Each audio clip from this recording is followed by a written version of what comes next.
Hi guys, we're going to take a look at our third example for today with regard to writing an equation in slope-intercept form where y equals mx plus b. Of course, the m represents the slope, that's the rate of change. B represents the y-intercept or starting point on the y-axis. It's also the place where x equals 0. So the first thing we want to do is try to find the slope. And we, in order to do that, need to figure out which of these values in the table are the x's and which are the y's.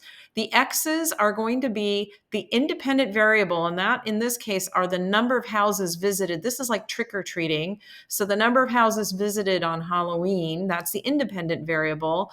And the number of candies depends on the number of houses visited. So this is the dependent variable. So this is an independent variable, which is x. This is the dependent variable, which is y. Y depends on the value of x. So these are the y's and these are the x's. You may recall that the slope formula is where m is equal to y2 minus y1 over x2 minus x1. In this case, we're going to need to find which is our 0.1 and 0.2 to start with. So we're going to start with a 0.1 that is 520. So that'll give us the y1 and x1 value. And then our 0.2 is going to be the 0.623. So that'll give us our y2 and our x2 values. So we're going to plug those in and do the math. So let's start with the y values, of course. So the y2 is going to be 23, and the y1 is going to be 20. So we're going to show y2, I'm sorry, not y2, it's 23 is the actual number, minus 20 is the numerator. That's the y2 minus the y1.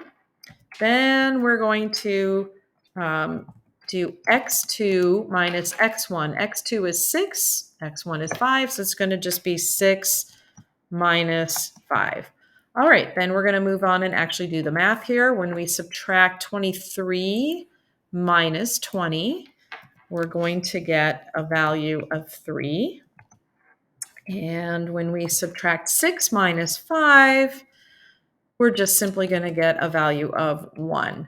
And that is awesome because the number 3 over 1, or the fraction 3 over 1, just gives us a simple number of 3. That simplifies to 3. So our slope is actually the number 3. All right, so that's going to be what we're going to hold on to for a moment. We want to verify that that's correct by doing this math one more time with another set of points.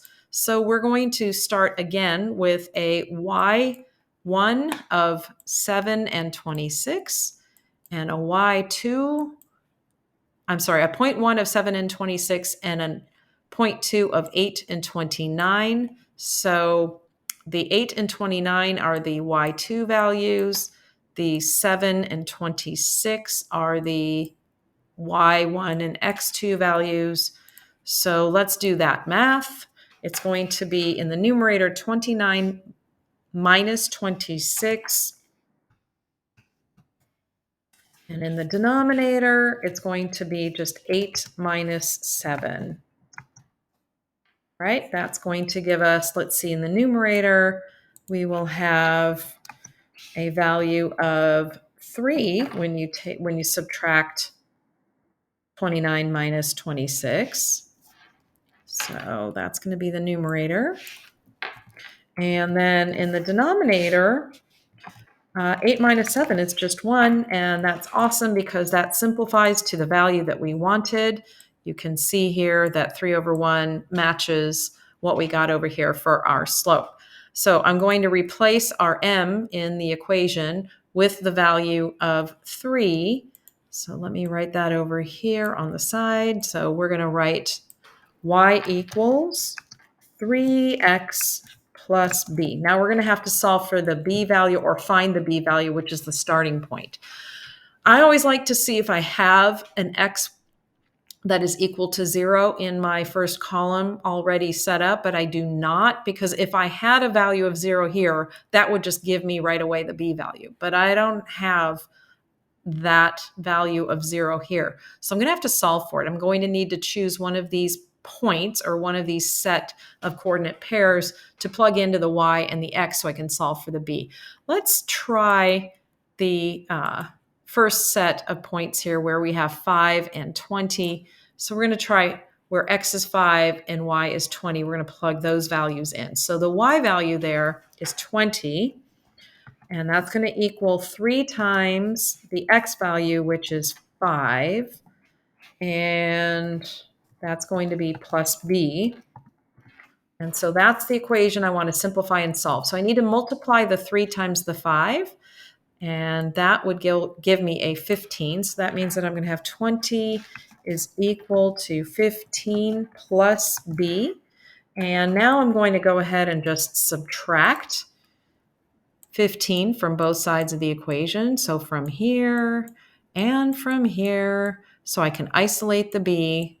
And so on the left side, when I subtract 20 minus 15, I'm going to get 5. And of course, the 15 minus 15 on the other side of the equation canceled out. So we know that b, right, b, this canceled out, so that b equals 5 right there. There it is. So now I can write my equation. I'm going to put it actually way up here. So it's now y equals 3x plus 5. That's the final equation for this problem. That's what we get, when we use this set of information. So what this is telling us is that for every house you visit, you're getting 3 candies, but you started with 5 in the bag. That's really what that is telling us.